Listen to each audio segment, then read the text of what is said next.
Welcome to DAS17elephantsarecoming. I'm Eames Demetrius. I'm the proprietor. We're starting our fall season of 2007. And this week we're sponsored by Emico and by the Eames office, the 100th centennial of Charles Eames' birth. We've had about a month-long hiatus, you might say, and we're going to start the fall with a real bang with a film that I just completed called A Gathering of Elephants.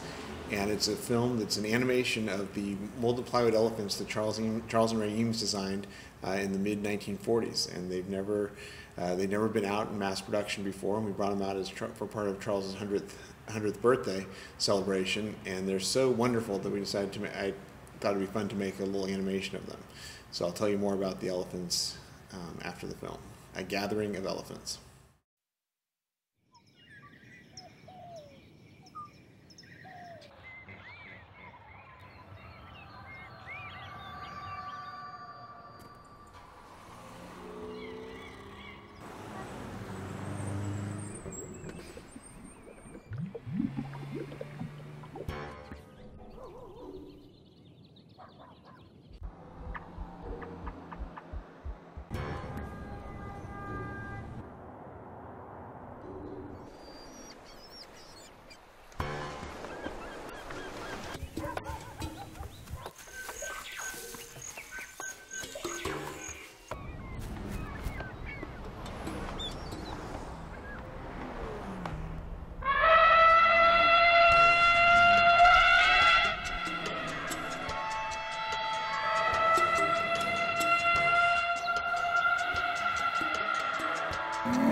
So that was the film, and it was a lot of fun to make. And part of it, stop motion animation is incredibly time consuming. Here's us. Here's some shots of us as we're doing it. People running in and out of the frame and slowly gathering the elephants, pushing them forward inches at a time. We went all over town, which is pretty fun. The elephants were actually designed around 1945, around the same time that they were experimenting with molded plywood, and they did the children's chairs. And Charles and Ray were so good at experimenting but making something beautiful at the same time, a technological test and an aesthetic treat. So they never went into production because they were so complicated to mold. You can see that the head and the body are actually two different pieces, so there's even more tooling to be done, and it just made it too expensive. As it is, the elephants you see here are quite expensive. They're a limited edition, 1,000 in red and 1,000 in maple worldwide. We're hoping someday perhaps we can make them in some materials that are more affordable. But for this, for the 100th birthday at the Eames office, we thought it would make sense to do them in the molded plywood as originally specified. We actually worked on this for about 12 years trying to get it just right. Last year I was comparing the molds that came from the new tool with the original elephant. You can see some of those shots. And then this, of course, is a classic picture of the elephant with Pundi Matter, Herbert Matter's son, on the elephant. And the one that we used, our vintage elephant, was actually a gift to my mom from Charles and Ray. And so actually as kids, my brothers and sisters and I would play with it. And so it got a little beaten up, but it survived, and it's just a wonderful, wonderful toy. So hope you enjoyed the film, and see you next week on DAS17elephantsarecoming. Thank you.